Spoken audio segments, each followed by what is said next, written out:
Okay, we are back, hiding out on our bubble of safety. We have 3 keys, and the only way we haven't gone, I think, is down this down one level and then up alongside to find the northern key. And that's what we're after, and there we can see our ramps that should take us onto the path to find the northern key. So we have one more key to go. Can you believe it? We came up to this underwater world, and we were short on supplies. And now, basically what's happened, I can't go that way, and we'll see who we run into. Ooh, whole party of Grimps ready to greet us.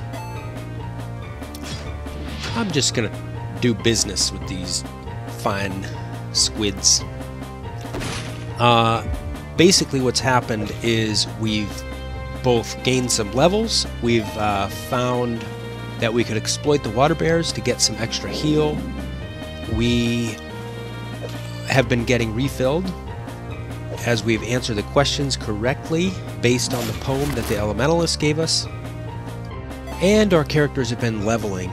All these things have conspired to continue to make us able to go the distance under here. And I thought numerous times that I'm going to have to go all the way back to base and restock on supplies and things like that. But we haven't had to so far. We are actually taking the whole realm on, and we are winning so far. And I think I've got enough to make it. We are we're going to keep using Charm to our benefit, or Lullaby, or other things like that. And we're finding out that our abilities make us pretty able to survive up here. Now, I've heard from numerous friends who are playing this game that it seems like for the sunken caverns here, which I call the underwater world or whatever, it seems like the difficulty really spikes. And it is true, man. When you first get here with your party, it's a complete struggle to survive. And I'm just really surprised that I've been able to actually make it as far as getting 3 of the keys so far, and I think fairly confidently we'll be able to get this 4th key without too much challenge. And then we'll see what happens. It'll be interesting. It just occurred to me that there might be a boss fight or something like that, and we'll find out if I'm strong enough for that. But we've been slowly and steadily gaining levels. We've been finding some neat objects. A few, fairly few and far between. But with the help of those things, yeah, we've greatly increased our survivability. Okay, we find ourselves engaged with another demon fish here. Oh, that was a very strong super gauge blast. And we are definitely going to hit him with Love Ballad. Get him fighting himself, pretty much. I don't know that they do anything else good for you. Yeah, Demon Stinger. They just have some nasty spines, and those spines will blind you, and they have very high speed, as I've mentioned before, so that they get like infinite turns for themselves. It's ridiculous. And yeah, one of them is pretty much a challenge. So we're just going to keep nuking him down. That should be the end of him, yep. Not too bad. When my marksman hit 2 times very hard, so that'll take care of it. Okay, nothing else to the northern side here, so we're going to move on to the west. And, oh, right, hold on, couple ramps. And another battle with a bunch of gulper eels and some grimps and a sea pig.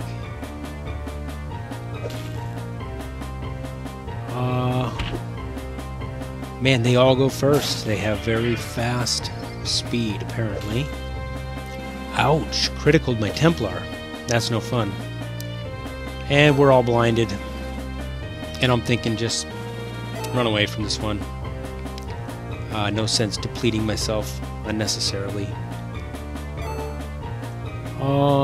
Can't run. No running. Not gonna happen. So now we just gotta sit here and suffer the abuse, and wow, my Templar is really low. 100 points left. And I'm gonna play the risk and try it. And it worked. We ran. We got away. I gotta heal up that Templar.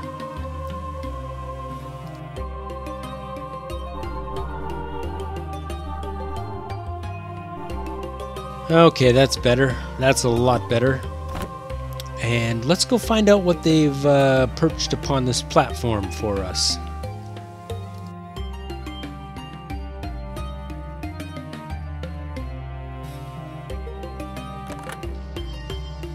Frost Rod, nice. Let's get that in action right away.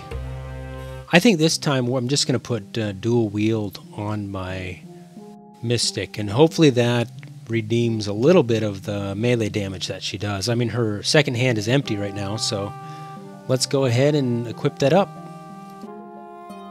Which is an interesting point if you haven't noticed. Everybody can dual wield. That I've never seen that done in a game of this nature, so we will see what kind of effect that has. Interesting concept, interesting thought. We will march our way right back down off of this little hilltop and keep making our way to the west. Okay, let's see. Oh, a whole party of Gulperails.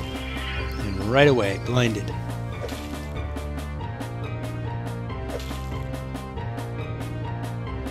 Templar is jumping around like a boss, slurping up damage. He's like, I love it, give me more. But we're going to charm one of them and get one of them on our team. I don't really need... Let's see how this Frost Rod does. Oh, nice. Okay, that was actually a nice hit. And our whole party is blinded now. So we will just keep picking them off with the marksman who can see through blind. Oh, this Crusader's Call is not going to be very useful. Well, I suppose the marksman gets another attack. But odds are everybody else misses. Well, the Bard got one hit in, and the Mystic went and finished off the damaged one in the top left. So we'll recharm. Nice. Oh, that's great. The Gulper Eel just blinded his whole team again. So we're all blind now. We're just wildly flailing at each other in the dark. Must be what's happening because we're still fighting, even though nobody can see anything. And the Templar of... Yeah, he misses a lot when he's blind. It makes sense. Ouch. Critical. Critical on the Mystic. Let's heals up some of that again. Get some of that back. And let's pop that guy with the Marksman. And I just figured I'd just take the risk. Templar, come on, Templar, you're gonna miss anyway. Just block. Let him attack himself. Alright, whole party gets to unload. Oh, missed on the dual wield, and the marksman should finish this job for us. There we go. Well, we keep turning the numbers, moving ourselves toward more levels. I don't... this to me seems like there's probably... Nope, nothing up here. Except a battle. A bunch of Grimps. No blind. No blind. Good thing. Well, there's two more of them to go before we know we're blinded or not. And we'll get rid of one of them right away. No blind, come on. Oh, yes. Not blinded yet. We get to use the cleave. We didn't use the cleave. We have no mana. And we'll heal up the Templar a little bit. And the Bard can go again. And should we... Let's do Lullaby. They've got a whole set of turns coming up. Nobody responded to it, unfortunately. Okay, there we go. One sleeping. And the rest are sniping at us. The marksman should be able to get rid of one completely. And that's really nice. She's leveled up quite a ways. She hits very hard. And that's always nice to know that you have one solid damage dealer who doesn't miss in your party. I am planning on playing other character compositions, other party compositions, and you know, it's going to be hard pressed not to take a marksman again. So we'll see what I do. I'm not real sure. I want to try the ninja for sure. And there might be some other compelling ones to try. I don't have a druid. And who else is out there? Anyway, we'll take a look at that some other time. One to go. My whole party's all stacked up. The bard just about did the whole thing himself. He's doing great these days. Pretty solid. We'll see how it levels up after here, though. The underwater place. Obviously, I've been here for a while, so I've gotten stronger. I've gotten kind of attuned to these challenges, but I don't doubt that we have some really hard stuff coming up after we leave this place. But for now, we've got to get that last key. And it looks like we got a bunch of vampire squids and sea pigs standing in the way of that goal. Except the marksman doesn't like that, so one down. It's 11 mana points to use it. I've only got 22, so I'm just going to straight up attack. And we'll try to finish him off. Nice. Secondary ice, the frost rod. Good weapon. Good weapon to have in the hands of my mystic anyway.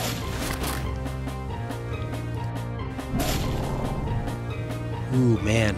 They really... I'd be curious to know how often they target the Templar and the Mystic. The Mystic seems like she just takes a beating a lot. Back when I had her battling from the front row, that was not a great idea. I mean, she doesn't do melee damage enough. She's mostly healing and stuff, so had her front row damage, and she just... I mean, there's no way I would survive fighting this whole Sunken Caverns with her standing front row. It just would be way too much damage. And we'll try to knock out one of these little sea pigs. And the Aria of Ancients is charged. We don't really want to use that yet. We'll save that for the next fight. Unload it right off on whatever unsuspecting underwater creatures come to face us. Yeah, I gotta skip his turn again. And I've got to get some renew going. Skip the bard's turn yet again. That's how fast that half turn works. And drop damage with the Templar and the marksman. Come on. Oh, I think that was kind of close. I don't know. Yeah, that might have been kind of close to not actually killing him. Okay, on we go. Winding our way around in the spiral pattern. Looks like we have a narrow little passage to go through. Oh, and there it is. There's the entrance. The key should be right in here. Up? Yes, up. Okay. And what is this one? Is the Son of Blood born in the place of shadows? Yes. Pretty sure. Nice. HPMP restored. Alright, let's throw down a save. We're getting close to time on this video, so we'll start marching our way out of here. But we're going to have to split this off into another section. But nice, we've got it. We've got all 4 keys now.